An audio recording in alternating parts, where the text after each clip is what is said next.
Hello everyone, Radhe Radhe सभी को। Welcome to my channel जीवन के रंग निधि के संग। दोस्तों, करवा चौथ का व्रत आ रहा है, तो करवा चौथ की सबसे पहले आप सभी को बहुत बहुत शुभकामनाएं। इस बार करवा चौथ का व्रत 1 नवंबर को मनाया जाएगा।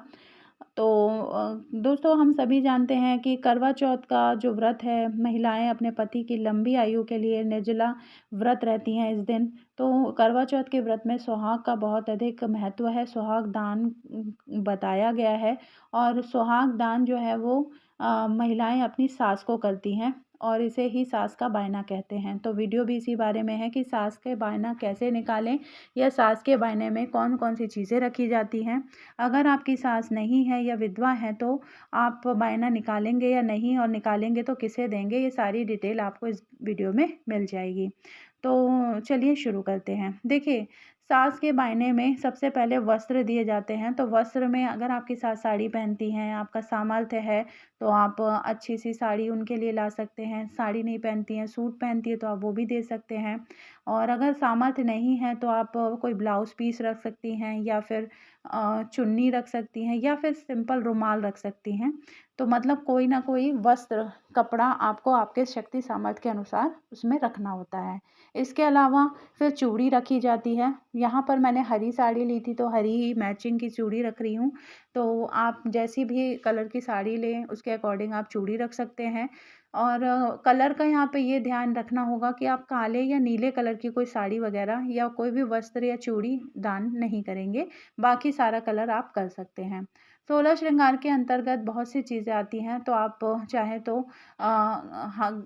गले का कोई सेट रख सकती हैं, या फिर मंगलसूत्र आप रख सकते हैं। आपका जो सामर्थ्य है उसके अकॉर्डिंग ही आप चीज़ें रख सकती हैं। पैरों में बिछुए, ये हमारे श्रृंगार का, 16 श्रृंगार का एक अहम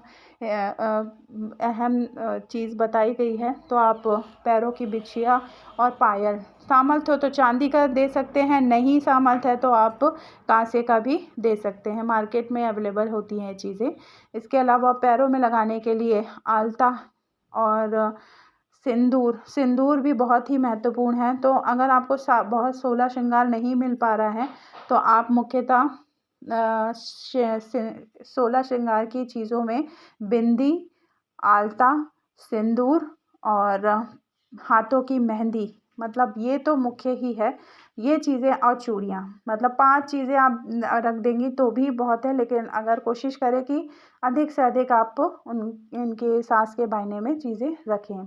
तो नेल पेंट हो गया, आपकी सास अगर लिपस्टिक वगैरह लगाती हैं तो लिपस्टिक, और नहीं लगाती हैं तो लिप बाम रख सकते हैं, काजल रख सकते हैं।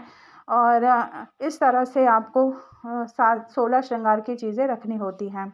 अगर सास आपकी नहीं है तो क्या करेंगी, सास नहीं है तो आप बायना तो निकालेंगे, लेकिन ये बायना आप अपने घर की किसी बड़ी महिला, जैसे कि आपकी नंद हो गई, या फिर आपकी जेठानी हो गई, या सास तुल्य महिला आपके आसपास रहती हों जिनको आप सास मानते हो, तो आप उन्हें दे सकती हैं। अगर नहीं है कोई, तो फिर आप मंदिर में पंडित जी को भी ये चीज़ें दे सकती हैं। तो आपने देखा, मैंने इसमें रखा लिपस्टिक के बाद काजल, और बालों में क्लचर, और हाँ, बालों के श्रृंगार की चीज़ों में कंघा, शीशा, तेल, ये भी रख सकती हैं आप। और खुशबू के लिए अगर आपकी सास इत्र वगैरह लगाती हैं, तो डियो और पाउडर, फेस क्रीम, मेकअप का जो भी सामान है वो आप रख कर उन्हें दे सकती हैं साथ में। लेकिन आप जो भी रख रही हैं, थोड़ी सी दक्षिणा ज़रूर रखिए, क्योंकि दक्षिणा से कोई भी चीज़ ऊपर या नीचे है तो बैलेंस हो जाती है। तो ये इस तरह से आपको पूजा में सुहाग का सामान निकालना होता है। और अगर आपकी सास आपके साथ रहती हैं, तो आप घर में जो पकवान बने एक थाली में रखकर, ये बायना रखकर उनके पैर छूकर उनके आशीर्वाद ले सकती हैं। और साथ में आप फ्रूट, ड्राई फ्रूट या मिठाई भी रख सकती हैं।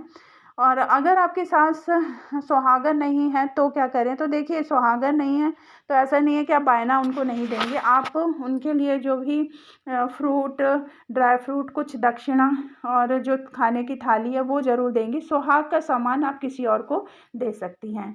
तो ये थी जानकारी। Thank you.